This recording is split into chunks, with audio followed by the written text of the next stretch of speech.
दोस्तों फ्लाईवर्ड से राहुल पटेल हूँ।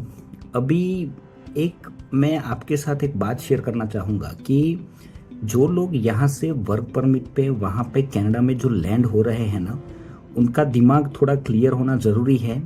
उसमें ये है कि आप यहाँ की जो गुजरात की जो वर्किंग पैटर्न है वो थोड़ी अलग है और कनाडा में वर्किंग पैटर्न है वो अलग है। वहाँ पे पर आवर सैलरी होती है।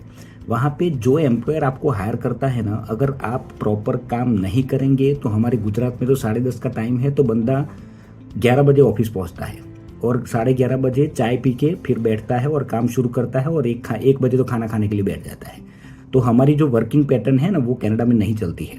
तो इतना ध्यान में रखना कि जो मैं पर्टिकुलर जो फ्लाईओवर का ओनर हूँ यहाँ से बंदे भेजता हूँ तो मैं काम की रिस्पॉन्सिबिलिटी नहीं लेता हूँ, क्योंकि एम्प्लॉयर को जो काम चाहिए वो आप काम नहीं करके देंगे तो वो आपको हायर नहीं करेगा।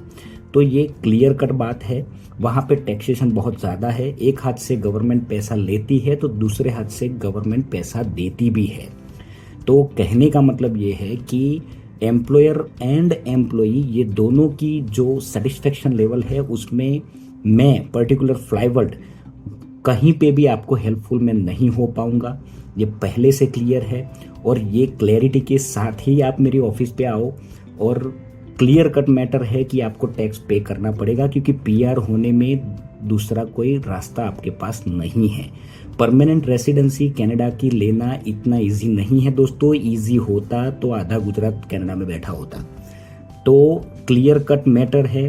अगर आपको पीआर चाहिए तो 1.5 से 2 साल होगा। वर्क परमिट में अगर आपको फ्लाई होना है तो वहाँ पे टैक्स पे करना पड़ेगा। काम आपको खुद ढूंढना पड़ेगा। काम की रिस्पॉन्सिबिलिटी हमारी नहीं रहती है। एम्प्लॉयर कभी कभी काम देता भी है और नहीं भी देता है। तो ये क्लियर कट मैटर है, आप समझ लो। समझ के दूसरा भी कोई क्लैरिफिकेशन चाहिए तो भी मैं दे सकता हूँ डिटेल में आमने सामने बैठ के।